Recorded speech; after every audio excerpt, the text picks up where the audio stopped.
think this is still running. I just want to double check. Yes, we're running. Okay, so you all are producers at Paramount Plus, and so hundreds of years from now, we have kind of taken over the solar system and gone to all the different planets and made different cities here. There's now trillions of people, and Earth is dead.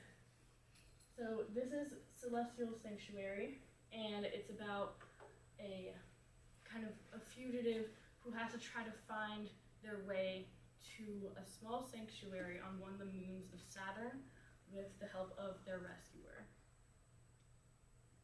So some of the themes are leadership, freedom, environment, preservation, survival, and identity.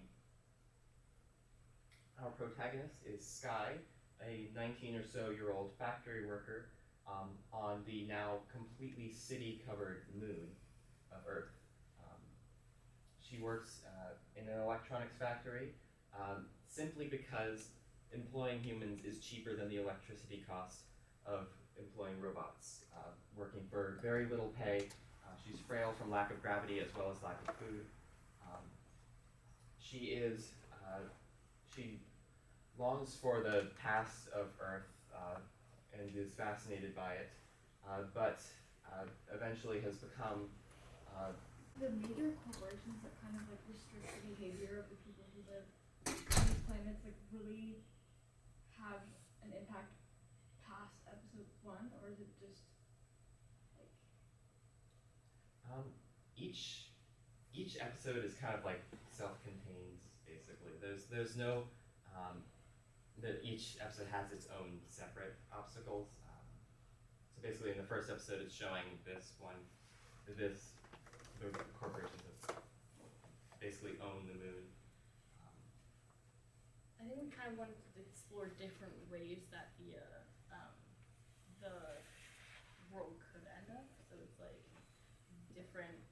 That's why different planets have different kind of like ways of living, because there's kind of different ways that we could end up. So Jay? Would you say that all of the other races on other planets feel the same way that Sky does? Like, is everyone trying to get to the sanctuary, or is it like just her who wants to? The sanctuary is unknown to anybody. She doesn't learn about the sanctuary until Arya appears. And yeah, I'd say pretty much everybody else also has this same hopeless conformity to them. so the sanctuary is like Earth but just like left alone and like a lot of people populate itself, right?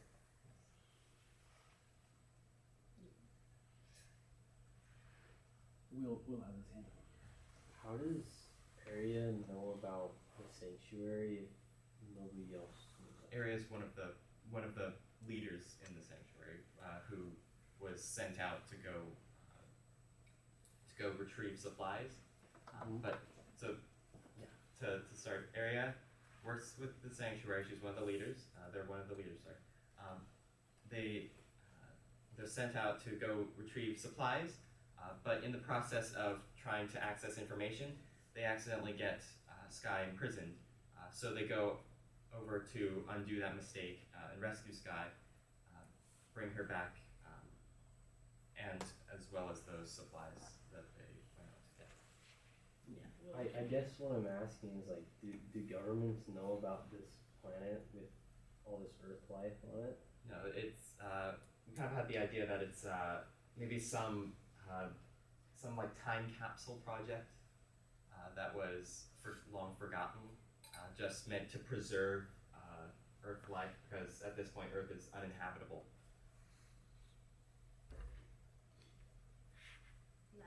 So is there like a president of the like solar system or whatever that, because you mentioned like a president, like how each planet is occupied by something else, so is there any like overarching regulating force or?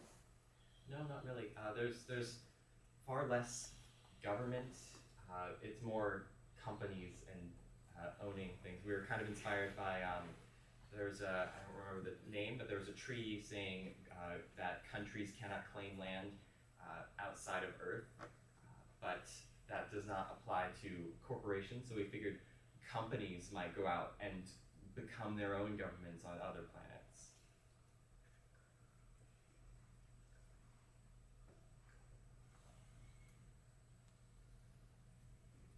Okay, thank you, group.